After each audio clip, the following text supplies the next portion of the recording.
मेरे प्यारे दोस्तों नमस्कार। मैं पीयूष गुप्ता स्वागत करता हूं आपके अपने परिवार वेदार्थ क्लासेज के इस यूट्यूब चैनल पर। दोस्तों आज की क्लास में हम लोग 10वीं क्लास के संस्कृत के चैप्टर नंबर 6 जिसका नाम भारतीय संस्कारा है, इसके ऑब्जेक्टिव सवाल को देखने वाले हैं।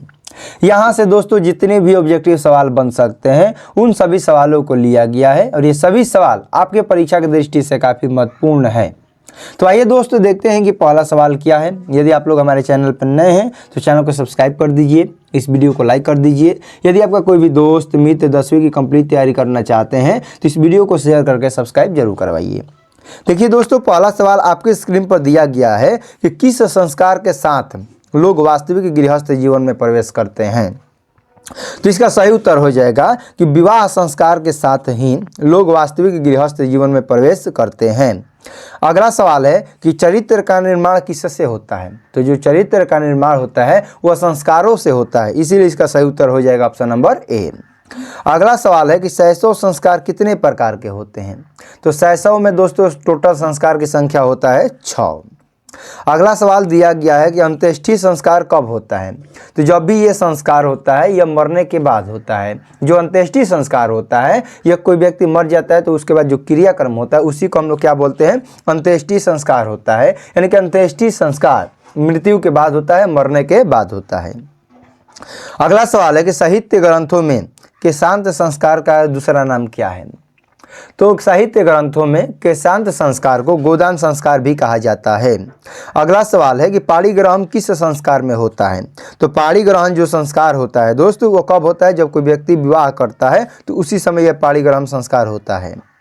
अगला सवाल है कि संस्कार कितने होते हैं। तो कुल संस्कार की संख्या होता है 16। अगला सवाल है कि संस्कार प्रायः कितने प्रकार के होते हैं। तो संस्कार मुख्यतः 5 प्रकार के होते हैं। कुल कितने प्रकार के होते हैं, मुख्यतः 5 प्रकार के होते हैं, लेकिन कुल संस्कार बोल देगा तो 16 हो जाएगा। यानी कि जहाँ 16 देगा वहाँ 5 नहीं देगा और जहाँ 5 देगा वो कभी 16 नहीं देगा, क्योंकि आपको खुद मालूम नहीं चलेगा कि संस्कार को 16 वाला मारे कि 5 वाला मारे। इसीलिए संस्कार को जहाँ 5 रहेगा वहाँ 16 नहीं मारना है और जहाँ 16 रहेगा वहाँ 5 नहीं मारना है, बस काम खत्म। यानी कि संस्कार प्रायः 5 प्रकार के होते हैं और कुल संस्कार की संख्या 16 होता है। अगला सवाल है कि जीवन के सभी मुख्य अवसरों पर किनका आशीर्वाद अपेक्षित था। तो जीवन के सभी मुख्य अवसरों पर बड़ बुजुर्ग का आशीर्वाद लिया जाता है। बड़ा बुजुर्ग मतलब क्या हो जाएंगे, हम लोग के वरिष्ठ लोग को आशीर्वाद लेना होता है। अगला सवाल दिया गया है कि सप्तपदी कर्मकांड किस संस्कार में होता है। तो जब कोई विवाह करता है तो सप्तपदी कर्मकांड होता है। अगला संस्कार है कि गोदान का संस्कार, गोदान किस संस्कार का मुख्य कर्म है। तो अभी आप लोगों ने पढ़ा कि केशांत संस्कार का दूसरा नाम क्या है, गोदान संस्कार है, और गोदान किस संस्कार का मुख्य कर्म है। तो यह दोस्तों क्या है, केशांत संस्कार का। अगला सवाल है कि कन्यादान किस संस्कार में होता है। तो कन्यादान विवाह संस्कार में होता है।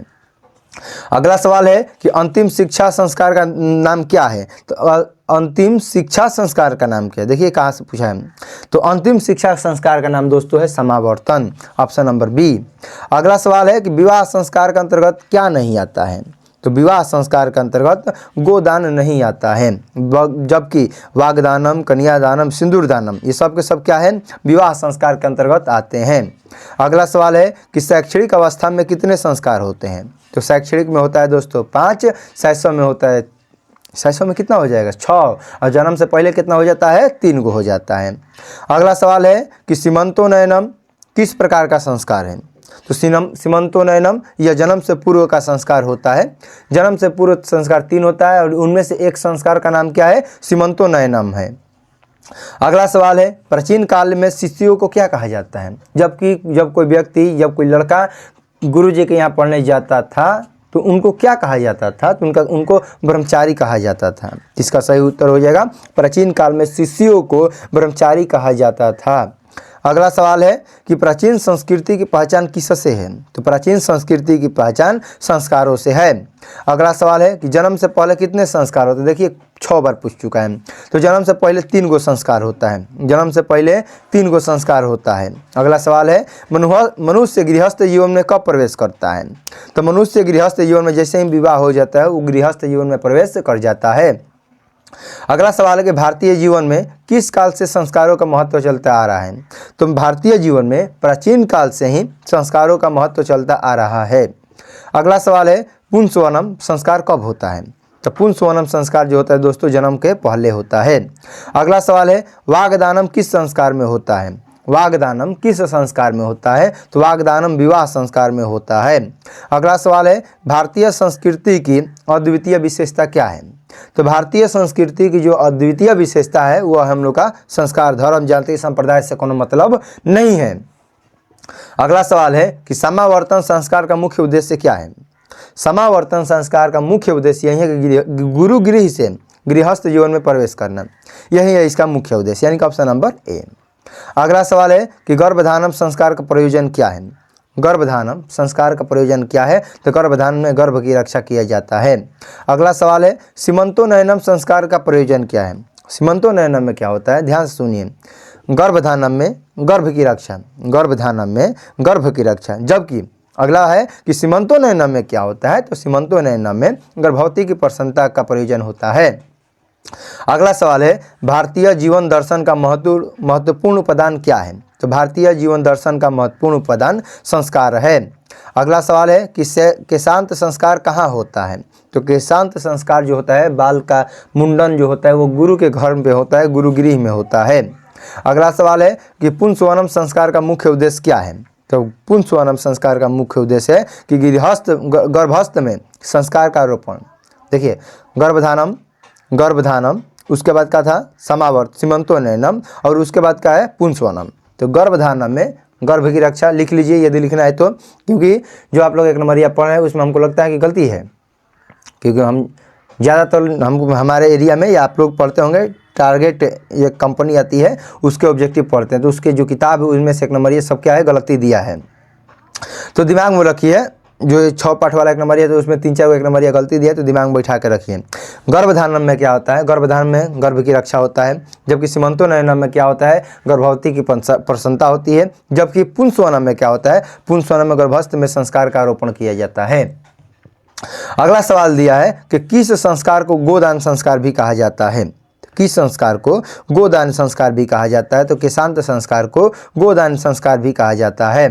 अगला सवाल है कि लाजा होम कर्मकांड किस संस्कार में होता है? तो जो लाजा होम होता है वो विवाह संस्कार में होता है। अगला सवाल है प्राचीन काले शिष्य इति कथयत स्म। प्राचीन काले शिष्य ब्रह्मचारी इति कथयत स्म, यानी कि सही उत्तर हो जाएगा ब्रह्मचारी, ऑप्शन नंबर सी। अगला सवाल है कि निम्न में गृहस्थ जीवन का संस्कार कौन सा है? यदि कोई व्यक्ति गृहस्थ जीवन में प्रवेश करना होता है उसको विवाह करवा दीजिए, गृहस्थ जीवन में प्रवेश कर जाएगा। अगला सवाल है पहले शिष्य वेद आरंभ कहाँ करते थे? तो पहले जो शिष्य थे वेद आरंभ गुरु गृह में करते थे। अगला सवाल है कि भारतीय जीवन दर्शन का महत्वपूर्ण उपादान क्या है? तो भारतीय जीवन दर्शन का महत्वपूर्ण उपादान है संस्कार, कई बार आ चुका है ये सवाल। अगला सवाल है कि सीमंतोनयनम संस्कार का प्रयोजन क्या है? तो सीमंतोनयनम संस्कार का प्रयोजन है गर्भवती की प्रसन्नता। अगला सवाल है कि केशांत संस्कार किसके अंतर्गत आता है? तो जो केशांत संस्कार होता है वो गुरु के यहाँ, और गुरु के यहाँ हम लोग क्या करते हैं? शिक्षा ग्रहण करते हैं, इसीलिए हो जाएगा शिक्षा काल के अंतर्गत आता है। अगला सवाल है कि चूड़ाकर्म संस्कार किसके अंतर्गत आता है? तो चूड़ाकर्म संस्कार शैशव अवस्था में आता है। अगला सवाल है कि मंडप का निर्माण किस संस्कार में होता है? तो मंडप का निर्माण विवाह संस्कार में होता है। अगला सवाल है कि बचपन में कितने प्रकार के संस्कार होते हैं? तो बचपन में यानी कि शैशव में, छोटे अवस्था में कितने प्रकार के संस्कार होते हैं? तो शैशव में 6 संस्कार होते हैं। अगला सवाल है कि गर्भधारण किस प्रकार का संस्कार होता है? तो गर्भधारण 21 संस्कार में होता है, तो जन्म से पहले गर्भधारण होता है। अगला सवाल है कि भारतीय दर्शन का महत्वपूर्ण स्रोत क्या है? संस्कार है। अगला सवाल है कि मरने के बाद कौन सा संस्कार होता है? तो मरने के बाद कौन संस्कार होता है? दाह संस्कार होता है, वेदारंभ होता है, लिखना होता है कि मुंडन होता है। तो इसमें तो कोनो ऑप्शन नहीं लग रहा है, ऑप्शन एक ही है दाह संस्कार, क्योंकि मरने के बाद कोई वेदारंभ करेगा ना, लिखेगा ना, कोई मुंडन कराएगा ना, यानी कि मरने के बाद दाह संस्कार होता है, यानी कि अंत्येष्टि संस्कार। अगला सवाल है कि नामकरण किस संस्कार में होता है?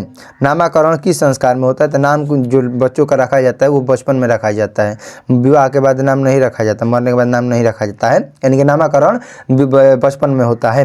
अगला सवाल है गृहस्थ काल में कितने संस्कार होते हैं? तो गृहस्थ काल में 1 संस्कार होता है और उस संस्कार का नाम क्या है? विवाह। अगला सवाल है कि कब गुरु शिष्यों को उपदेश देकर घर भेजते हैं? तो गुरु शिक्षा के अवसान में, शिक्षा कम समाप्त होने के बाद गुरु शिष्यों को उपदेश देकर अपने घर भेजते थे। अगला सवाल है कि शिष्य का पहला क्षौर कर्म कहाँ होता था? तो शिष्य का पहला क्षौर कर्म गुरु के घर पर होता था। अगला सवाल है कि गुरु शिष्यों को कहाँ ले जाते हैं? तो गुरु शिष्यों को अपने घर ले जाते हैं, क्यों? पढ़ाने के लिए। अगला सवाल है कि शिक्षा नियमों का पालन कौन करता है? तो शिक्षा नियमों का पालन शिष्य लोग करते हैं। अगला सवाल है कि गुरु शिष्यों को क्या देकर घर भेजते थे? तो गुरु शिष्यों को उपदेश देकर घर भेजते थे। Option number B. अगला सवाल है प्राचीन काल में शिष्य वेदारंभ कहाँ करते थे? तो प्राचीन काल में शिष्य गुरु के घर पर वेदारंभ करते थे। अगला सवाल है कि भारतीय संस्कृति का परिचय किसमें दिखाई पड़ता है? तो भारतीय संस्कृति का परिचय संस्कार में दिखाई पड़ता है। अगला सवाल है कि अंतिम शिक्षा संस्कार का नाम क्या है? तो अंतिम शिक्षा जो संस्कार है वह है हम लोग का समावर्तन संस्कार। और यहाँ से टोटल ऑब्जेक्टिव इस चैप्टर का क्या हो गया? समाप्त हो गया। यहाँ से जितने भी ऑब्जेक्टिव बन सकता था उन सभी सवालों को लिया गया है और ये सभी के सभी सवाल आपकी परीक्षा की दृष्टि से महत्वपूर्ण है ये। और आप लोग अंत तक देखने के लिए सबसे पहले आप सभी को धन्यवाद। तो चलिए दोस्तों, आज की क्लास को यहीं पर समाप्त करते हैं। क्लास कैसा लगा कमेंट में ज़रूर बताइएगा। यदि आप लोग हमारे चैनल पर नए हैं तो चैनल को सब्सक्राइब कर दीजिए, इस वीडियो को लाइक कर दीजिए। यदि आपका कोई भी दोस्त मित्र 10वीं की कंप्लीट तैयारी करना चाहते हैं तो इस वीडियो को शेयर करके सब्सक्राइब जरूर करवाइए। मिलते हैं अगले क्लास में, तब तक के लिए आपको जय हिंद, जय भारत।